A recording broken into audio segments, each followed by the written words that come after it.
अस्सलाम वालेकुम स्टूडेंट्स। उम्मीद है कि आप खैरियत से होंगे।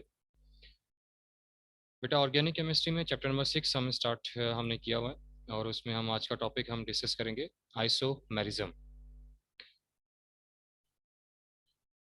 आइसोमेरिज्म में जो वर्ड आइसो है इसका मतलब होता है सेम, यानी ऑर्गेनिक केमिस्ट्री में कुछ ऐसे ऑर्गेनिक कंपाउंड्स होते हैं जिनका मॉलिक्यूलर फार्मूला सेम होता है, लेकिन अगर हम उसको ओपन करें उन मॉलिक्यूल्स को तो उनका जो स्ट्रक्चर होगा वो डिफरेंट होगा। तो ऐसे मॉलिक्यूल्स या ऐसे कंपाउंड्स जिनका बज़ाहिर फिजिकली तौर पर अगर हम उसको देखें तो उनका मॉलिक्यूलर फार्मूला क्या है वो सेम हो, लेकिन जब उसको ओपन करें और उसका स्ट्रक्चर ड्रॉ करें तो उनका स्ट्रक्चर जो है वो एक दूसरे से डिफरेंट हो, तो ऐसे कंपाउंड्स एक दूसरे के आइसोमर्स कहलाते हैं और ये प्रॉपर्टी कहलाती है आइसोमेरिज्म कहलाती है। अब ये कंपाउंड एक दूसरे से जो डिफरेंट होंगे उसमें कई रीज़न हो सकते हैं या कई ऑप्शन हो सकते हैं, कई वजह हो सकती है जिसकी वजह से ये दूसरे से डिफरेंट होगा। उसी के लिहाज से फिर इसको हम क्लासिफाइड करते हैं डिफरेंट टाइप्स में, जिसमें chain isomerism, position isomerism, functional group isomerism और मेटामेरिज्म मेन है। अब इनको हम यहाँ पर वन बाय वन डिस्कस करते हैं और इनमें हम देखेंगे कि किस तरह एक मॉलिक्यूल दूसरे मॉलिक्यूल से स्ट्रक्चर के लिहाज से तो डिफरेंट है, लेकिन उनका मॉलिक्यूलर फार्मूला क्या है वो सेम होता है। तो इस क्लासिफिकेशन में सबसे पहले नंबर पे जो हमारे पास है वो है चेन आइसोमेरिज्म। अब जैसा कि उसके नाम से ही जाहिर हो रहा है चेन, तो मतलब इसमें अल्काइल जो ग्रुप होता है या जिसको हम लोग कॉमन लैंग्वेज में साइड चेन बोल सकते हैं, कि ऐसे कंपाउंड्स जिसमें उन कंपाउंड का मॉलिक्यूलर फार्मूला बज़ाहिर आपको एक जैसा लगेगा, लेकिन जब उसका स्ट्रक्चर हम ओपन करेंगे तो उस ओपन स्ट्रक्चर में आपको डिफरेंट टाइप के अल्काइल ग्रुप या अल्काइल रेडिकल्स कह लीजिए या कॉमन लैंग्वेज में कह लीजिए साइड चेन जो होंगी वो क्या होंगी, वो एक दूसरे से चेंज होंगी। तो ऐसे कंपाउंड एक दूसरे के कहलाएंगे आइसोमर आइसोमर्स कहलाएंगे या चेन आइसोमर्स कहलाएंगे, और ये प्रॉपर्टी कहलाएगी चेन आइसोमेरिज्म। जस्ट एग्जाम्पल के तौर पर एक एग्जाम्पल आपको यहाँ पर दे रहे हैं कि एक कंपाउंड है जिसको हम लोग कॉमन पेंटेन बोलते हैं। अब इसमें पेंट मतलब 5 कार्बन और एन का मतलब है कि वो अल्केन फैमिली से बिलोंग करता है, तो उसमें हाइड्रोजन की क्वांटिटी 12 होगी। तो ये एक कंपाउंड का मॉलिक्यूलर फार्मूला है C5H12। अब डेफिनेटली अगर आपके सामने हम लिखेंगे C5H12 लिखेंगे तो आप इसको कॉमन लैंग्वेज में पेंटेन ही बोलेंगे, लेकिन इंटरेस्टिंग फैक्टर यहाँ पर ये आता है कि जब हम इसको ओपन करते हैं तो हम इसको ओपन इस तरह कर सकते हैं कि एक ओपन चेन हम यहाँ स्ट्रक्चर ड्रॉ करेंगे, क्योंकि इसमें 5 कार्बन है तो हम यहाँ पर 5 कार्बन ड्रॉ किए। हर कार्बन के साथ हम हाइड्रोजन को अटैच करेंगे और कार्बन की टेट्रा वैलेंसी को हम फिल करते हुए जब हम ये सारा स्ट्रक्चर ड्रॉ करेंगे तो ये स्ट्रक्चर कुछ इस तरीके से ड्रॉ होगा। अब आप इसमें देख सकते हैं कि इसमें किसी किस्म की कोई साइड चेन नहीं है, बल्कि एक स्टेट चेन जो है वो नजर आ रही है। तो जब कोई स्टेट चेन आपके सामने आ जाए किसी कंपाउंड में तो हम उसे बोलते हैं कि वो एक नॉर्मल कंपाउंड है। नॉर्म एन उसको रिप्रेजेंटेशन के लिए हम इस्तेमाल करते हैं और एन का यहाँ मतलब होगा कि नॉर्मल है, कि इसमें कोई साइड चेन प्रेजेंट नहीं है। पेंट का मतलब है 5 कार्बन है और एन का मतलब है कि हर कार्बन के दरमियान सिंगल बॉन्डिंग प्रेजेंट। तो जो पहला स्ट्रक्चर हम ड्रॉ करते हैं कॉमनली तौर पर वो यही ड्रॉ होता है। लेकिन अब इसमें इंटरेस्टिंग बात यहाँ पर ये आती है कि इस स्ट्रक्चर को हम ऐसे भी तो ड्रॉ कर सकते हैं। जब हम इसको ऐसे ड्रॉ करेंगे तो इसमें क्या रहे, 3 कार्बन जो है वो स्टेट चेन में आ रहे। अब इसमें एक मिस्टेक है, यहाँ पर हम वो सही कर देते हैं।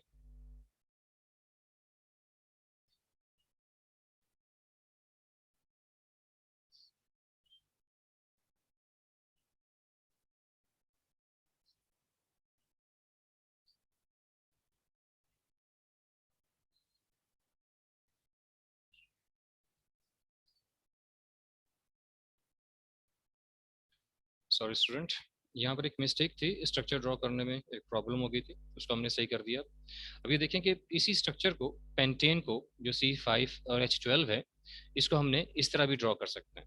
इसमें बज़ाहिर कोई साइड चेन आपको नज़र नहीं आ रही, लेकिन इसमें हम एक साइड चेन अप्लाई कर सकते हैं। लेकिन इंटरेस्टिंग फैक्टर यहाँ पर यह है कि इसमें number of carbon atoms quantity अगर आप चेक कर लें तो वो 5 ही है, और इसमें जो हाइड्रोजन की जो टोटल क्वांटिटी है वो जो है वो भी कितनी है, वो 12 ही है। कि 3 + 3 + 3 9, 10 और 11 12। यानी इन दोनों स्ट्रक्चर को अगर हम क्लोज करेंगे तो इस दोनों स्ट्रक्चर का जो मॉलिक्यूलर फार्मूला है वो है C5H12 है, ठीक है। और इसमें बज़ाहिर कोई साइड चेन नहीं है, लेकिन इसमें क्या है, एक अदद साइड चेन भी प्रेजेंट है। इस साइड चेन की प्रेजेंस की वजह से इसको कॉमनली तौर पर हम बोलेंगे आइसोपेंटेन। इसमें आइसो का वर्ड हम इस्तेमाल करते हैं इसलिए क्योंकि इसमें एक अदद साइड चेन होती है। जब किसी भी कंपाउंड के अंदर एक स्ट्रेट चेन के साथ कोई साइड चेन, कोई अल्काइल ग्रुप अटैच होता है तो हम उसके लिए वर्ड इस्तेमाल करते हैं आइसो। ये इसका साइंटिफिकली नेम है, लेकिन इसका ये आयुपिक नेम नहीं है। आयुपिक नेम के लिहाज से अगर आपने बात करेंगे तो आयुपिक नेम के लिहाज से इसका हम यहाँ से इसको नंबर स्टार्ट करेंगे 1 2। ये सेकंड पोजीशन के ऊपर मिथाइल ग्रुप होगा तो हम इसे बोलेंगे 2 मिथाइल ब्यूटेन। अब इसी को हम इस तरह भी ड्रॉ कर सकते हैं कि अगर हमारे पास 5 कार्बन है तो हम उसमें 3 स्ट्रेट चेन कार्बन में लें और 2 जो चेन है वो उसमें साइड चेन के तौर पर ले लें। तो इसको भी अगर हम टोटल काउंट करेंगे तो इसमें 5 कार्बन होंगे और जो हाइड्रोजन की क्वांटिटी है वो कितनी है, वो 12 है। अब इन तीनों मॉलिक्यूल्स को अगर हम गौर से देखें तो इन तीनों मॉलिक्यूल का स्ट्रक्चर बिल्कुल एक दूसरे से चेंज है, लेकिन इन तीनों का जो मॉलिक्यूलर फार्मूला है वो क्या, वो सेम है। इसलिए तीनों कंपाउंड एक दूसरे के कहलाएंगे बेटा क्या, चेन आइसोमर्स कहलाएंगे, और ये प्रॉपर्टी कहलाएगी चेन आइसोमेरिज्म। जिस तरह इस कंपाउंड के नॉमेनक्लेचर में आपको बताया गया कि इसमें स्टेट चेन के साथ अगर एक कार्बन अटैच, एक साइड चेन अटैच होगी तो हम उसे बोलेंगे आइसो, और अगर स्टेट चेन के साथ 2 अदर साइड चेन अटैच होती है हम उसे बोलेंगे न्यू, न्यू पेंटेन। ये इसका साइंटिफिकली नेम है। लेकिन अगर इसका आयुपिक नेम अगर आपने बताना है तो फिर आयुपिक नेम के लिए आपको 1 2 3 ये काउंटिंग करनी पड़ेगी। और सेकंड कार्बन के ऊपर आपके पास 2 मिथाइल ग्रुप है तो हम इसे पढ़ेंगे 2 2 डाई मिथाइल प्रोपेन। लेकिन अगर आप यहाँ बज़ाहिर साइंटिफिकली तौर पर नाम दें तो ज़्यादा बेहतर रहेगा। आप इसमें आयुपिक नेम यहाँ पर ना दें तो कोई मसला नहीं है, क्योंकि यहाँ बज़ाहिर आपको जो असल चीज़ बताई जा रही है वो यही बताई जा रही है कि हम ऐसी एग्जाम्पल देना चाह रहे हैं यहाँ पर कि जिस ऐसे कंपाउंड को हम यहाँ पर सपोज करेंगे कि जिसमें जो कंपाउंड है उसका मॉलिक्यूलर फार्मूला सेम हो और स्ट्रक्चर फार्मूला क्या हो, चेंज सॉरी। तो ऐसे कंपाउंड जिनका मॉलिक्यूलर फार्मूला सेम हो और स्ट्रक्चर फार्मूला चेंज होता है तो उसे बोलते हैं आइसोमर्स। लेकिन ये जो स्ट्रक्चर आपके पास चेंज हो रहा है ये हो रहा है चेन की वजह से हम बोलेंगे चेन आइसोमेरिज्म। अब इसमें चंद पॉइंट और याद रखिएगा कि चेन आइसोमेरिज्म में ये जरूरी होता है, ये लाजमी होता है कि एटलीस्ट उसमें कम से कम उसमें 4 कार्बन होने चाहिए। अगर 3 कार्बन होंगे तो उसके चेन आइसोमर्स नहीं बन सकते। तो ये एमसीक्यूज के लिए पॉइंट याद रखिएगा कि चेन आइसोमर्स को बनाने के लिए या चेन आइसोमेरिज्म की एग्जांपल देने के लिए आपको एटलीस्ट ऐसे कंपाउंड की जरूरत पड़ेगी जिसमें कम से कम 4 कार्बन होने चाहिए, क्योंकि 3 कार्बन की जो चेन होती है या 3 कार्बन का जो कंपाउंड होता है उसका चेन आइसोमर्स नहीं बन सकता।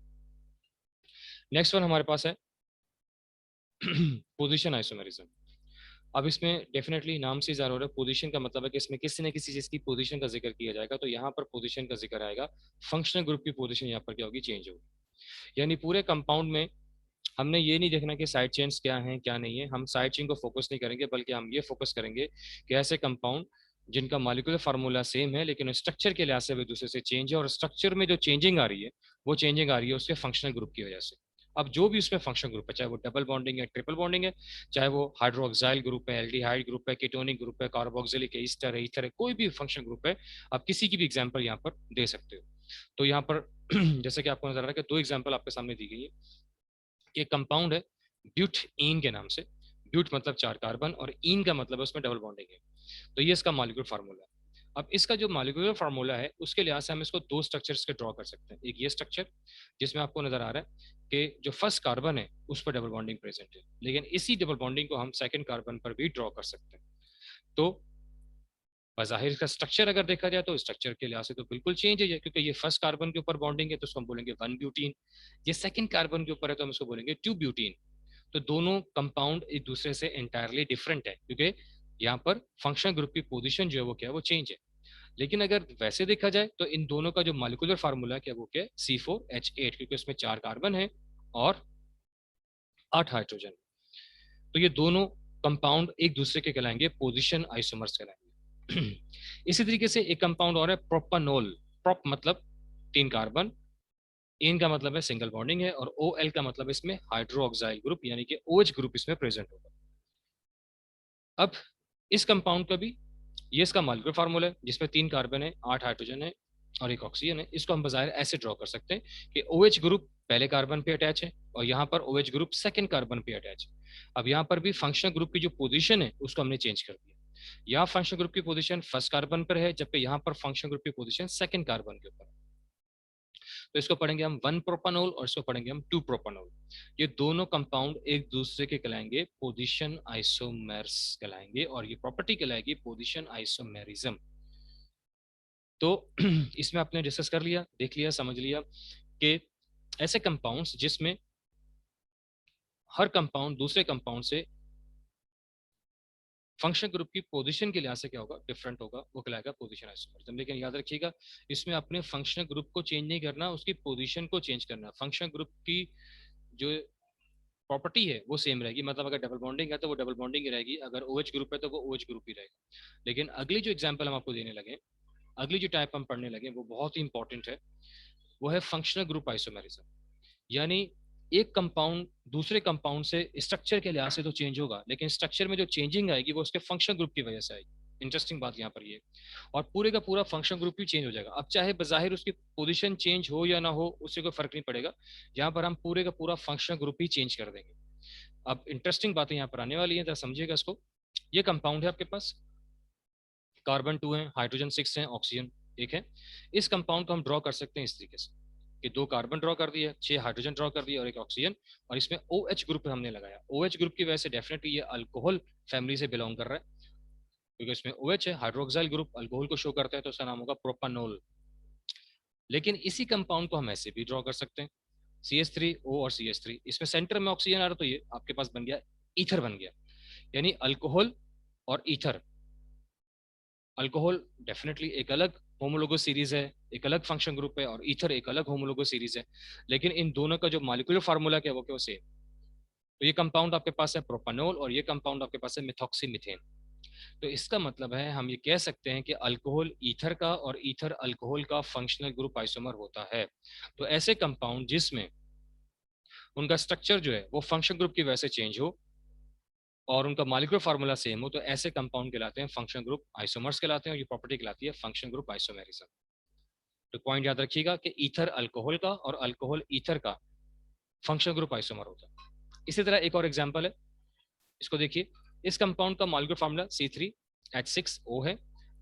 इसको हम ऐसे भी ड्रॉ कर सकते हैं और ऐसे भी ड्रॉ कर सकते हैं।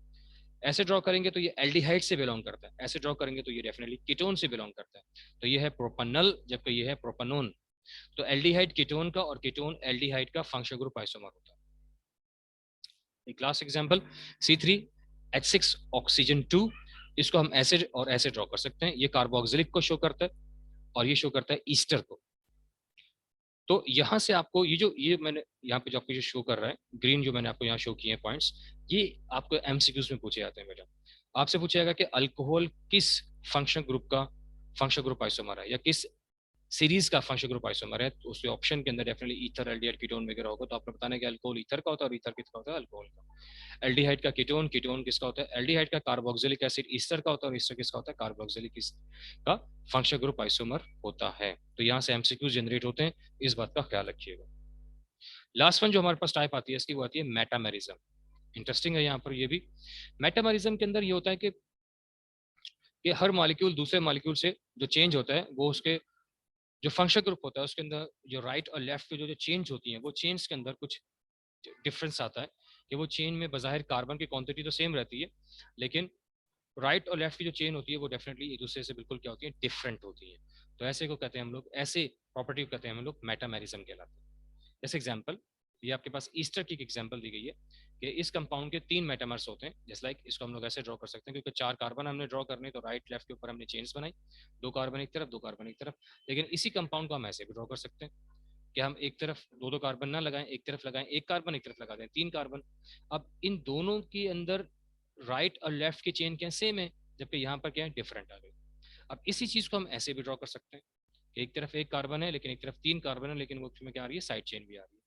तो इस एग्जाम्पल से आपको पता लगता है कि इन तीनों के तीनों कंपाउंड का जो मॉलिक्यूलर फार्मूला है वो ये सेम है, लेकिन इनका स्ट्रक्चर क्या है, वो चेंज है। और स्ट्रक्चर में चेंजिंग क्या आ रही है, फंक्शन ग्रुप भी वही है, ठीक है, फंक्शन ग्रुप चेंज नहीं हो रहा, ईथर का ईथर का फंक्शन ग्रुप है, लेकिन जो राइट और लेफ्ट के ऊपर जो साइड चेन्स हैं उसमें क्या जो डिस्ट्रीब्यूशन की गई है, जिसमें जो क्वांटिटी ऑफ कार्बन एटम्स की क्वांटिटी है वो क्या एक दूसरे से क्या बिल्कुल डिफरेंट है, तो ये कंपाउंड एक दूसरे के कहलाएंगे मेटामेरिज्म कहलाएंगे।